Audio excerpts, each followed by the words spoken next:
ku-xigeenka ra'iisul wasaaraha dowladda ku-meelgaarka ee Soomaaliya Xuseen Maxamed Caydiid oo maanta ka hadlay magaalada Muqdisho ayaa sheegay in xadka la baabi'in doono dadka Soomaalida iyo Ethiopiankuna ay hal baasaboor wada qaadan doonaan. xuduud 2 kilomitir ayaan isla leenahay. xuduuddaasina baabi'in rabnaa xataa. ayl walaalana waa loo dhaxay mid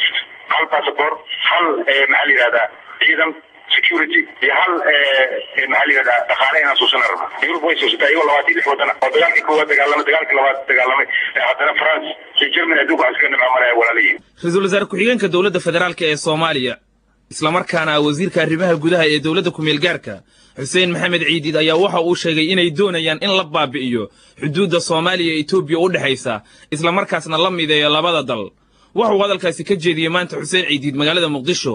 waa kan Axmed Ida Waqaca oo warkan Muqdisho ka soo diray kulankani waxa uu ka dhacay sila Soomaaliya oo ah xaruntii hore ee madaxtooyada Soomaaliya isagoo ra'iisul wasaare ku-xigeenka ahna wasiirka arrimaha gudaha halkaasi kula hadlay oo dhaqameedyo ka socda qaar ka mid ah beelaha Soomaalida ujeedada kulankaasi ayaa ahayd sidii ay hogaamiyaasha dhaqanku ay uga qayb qaadan lahaayeen dib u dhiska dalka Soomaaliya iyo xasilinta dalka gaar ahaan caasimadda injineer Xuseen Maxamed Faarax Caydiid wasiirka arrimaha guduhu waxa uu ku dhiirigeliyay hogaamiyaasha dhaqanka inay doorkooda ka qaataan xaaladda Soomaaliya isagoo intaasi raaciyay inay dowladda Itoobiya ay joogaan 2 milyan oo qaxooti ah oo isla markaasna ra'iisul wasaaraha Itoobiya Milla Zanaawi uu Soomaalida ku leeyahay abaal maguraan ah waxa uu yiri waxa abaalkaasi qibi doona dhalaanka Soomaaliya isagoo intaasi raaciyay inay wabiyada Jubba iyo Shabeelle ay ka yimaadaan Itoobiya ayna leeyihiin xuduud dheer labada dal Caydiid waxa uu sheegay inay xuduudaasi tahay 2,000 oo kilomitir isla markaasna ay tiri doonaan maruu sii hadlayana waxa uu yiri 2 milyan oo qaxootigiina 60% Itoobiya jooga baasaboorka Itoobiya qaataan guriga Itoobiya ku noolyihiin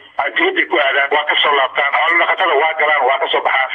xuduud 2 kilomitir ayaan isla leenahay xuduuddaasina baabi'in rabnaa xataa ayl walaalana waa loo dhaxay mid hal baasaboor hal maxaa la yiraahdaa ciidan security iyo hal maxaa la yiraahdaa dhaqaale inaan soo sanarno Yurub way soo sitay 26 wadana oo dagaalkii koowaad dagaalamay dagaalkii labaad dagaalamay haddana France iyo Germany aduunka askar nabamay walaalihiin wasiirka arrimaha gudaha dowladda ku-meelgaarka ah Soomaaliya ahna ra'iisul wasaare ku-xigeen ma aanu soo hadal qaadin dagaaladii dhexmaray labada dal ee Soomaaliya iyo Itoobiya Xuseen Caydiid intii aanu ku biirin dowladda federaalka ee uu hogaamin jiray ururkii SNA waxa uu ahaa hogaamiye kooxeedkii ugu horeeyay oo ay Itoobiya awoodiisa wadday sanadkii 1999 isagoo xilligaasi ay maleeshiyaadkiisu ku sugnaayeen magaalada Baydhabo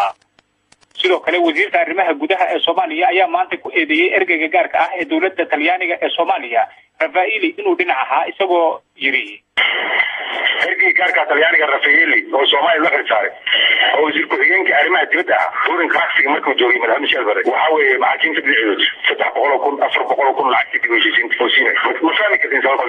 Talyaaniga wala soo shaqeeyay dowladda Talyaaniga ma Rafaeli wala xisbi kamid ah Talyaaniga dowladda Talyaaniga saaxiib taariikh ma hayso masiiran ka wada wad Soomaaliya oo la wada gudoomiye baarlamaanka ayaa la leeyahay kaligiis 300,000 ka soo qaatay Yurub intii maanaha oo wuxuu la siixay maxaakiimta hadalka wasiirka arrimaha gudaha ee Soomaaliya injineer Xuseen Maxamed Faarax Caydiid ayaa ku soo aaday xilli ra'iisul wasaaraha Soomaaliya Cali Maxamed Geedi uu yiri ciidamada Itoobiya way joogi doonaan inta aan ku filnaanayno xaaladda ammaanka isla markaasna aan xiribtirayno argagixisada iyo ra'iisul wasaaraha Itoobiya Milla Zanaawi oo isaguna uga digay dowladda ku-meelgaarka ah in aysan hubayn hogaamiye kooxeedyada isla markaasna ay ka digtoonaadaan khatarta hogaamiye kooxeedyada kuwaas oo magaalada Muqdisho ay u kala xirnayd intii aanay dowladda ku-meelgaarka ah iyo midowga maxkamadaha islaamkuba soo gaarin caasimadda ra'iisul wasaaraha Itoobiya Milla Zanaawi waxa uu sheegay in wadankiisu uu gaaray inta badan ujeedooyinkii uu ka lahaa Soomaaliya Mr. Zanaawi waxa uu sheegay in gobolka laga badbaadiyay khatar xoog leh oo ku soo fool hayd amaankiisa ሀገራችን ጀርባ ላይ የተሰካ በቀላሉ የማይነቀል እሾህ በመሆን ሀገራችንና መላ waxaan wareernay oo aan dhabarka ka jebinay